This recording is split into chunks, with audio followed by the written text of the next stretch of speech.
Let's dive right in. Is it possible that the biggest block to forgiving yourself is knowing deep down that the old, naive person who made the mistake, that they're actually still inside you, uh, holding on to that shame? hmm That really hits home.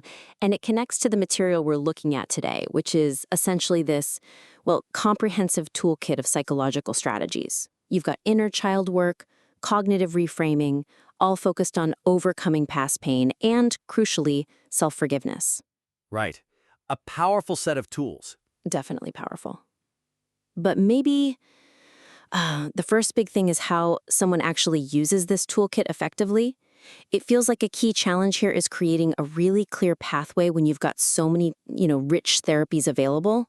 Exactly. That's the first point. A clearer architectural map is really needed here. To guide the user, help them select the right healing mechanism for their specific emotional wound. Okay, so the map is missing some connections. Yeah, the weakness is that you present these powerful but kind of distinct frameworks. You've got schema therapy, great for diagnosis. Then inner child work, ACT, CBT as interventions. But the crucial link between figuring out the origin of the pain, maybe it's an unmet need or an early maladaptive schema, and choosing the precise thing to do about it, that link is sort of implicit. And that leaves the user potentially feeling overwhelmed, right? Totally. Overwhelmed, undirected, they might cycle through really good techniques like meditation or journaling, but without knowing which one actually targets their specific root problem, it becomes a bit hit or miss. I see that risk. I mean, providing options is good, but direction is maybe better here. My only hesitation might be introducing complex terms like EMS early on. Is that a risk for a broader audience? Technical overload? That's a fair point. So the suggestion isn't to suddenly turn this into a psych lecture. It's more about explicitly weaving the diagnostic insight into the action plan. Make it seamless. Okay, so how would that look practically? Well, for example, if the user identifies a core issue, maybe through some questions you guide them through, that traces back to an EMS like abandonment. The guidance shouldn't just be, try journaling. Right, too vague. It needs to be specific, like, okay, because this connects to feelings of abandonment, try using loving kindness meditation specifically to send feelings of love and security to that abandoned child part of yourself. Ah, I see. Directly linking the why to the what. Exactly. Or maybe suggest, try a narrative technique. Externalize that schema, maybe even give it a name like the abandoner to help create distance between the problem and your core self. It makes the technique targeted and grounds the concept in something immediately useful.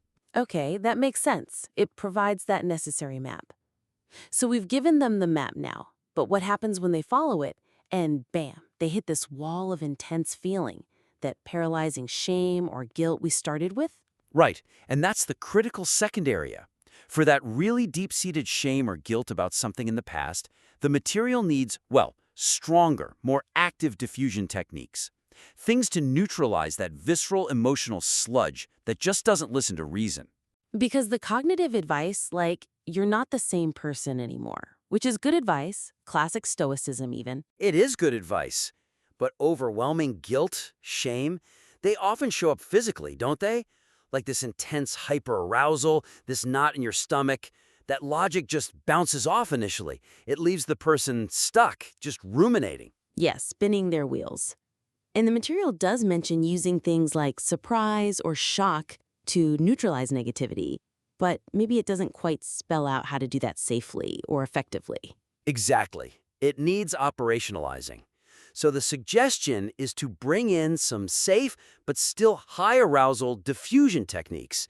Techniques specifically designed to break that automatic fusion with the shameful thought right when rational thinking isn't working. Okay, so where do these techniques come from? A lot of them are found in acceptance and commitment therapy, or ACT. They're designed for exactly this kind of situation. When you're completely fused with a thought like, I am a bad person, it feels like solid reality, not just a thought. So you need something to kind of jolt you out of that fusion. Precisely. Concrete ways to disrupt the emotional weight. For instance, you could instruct the user to try sing the thought.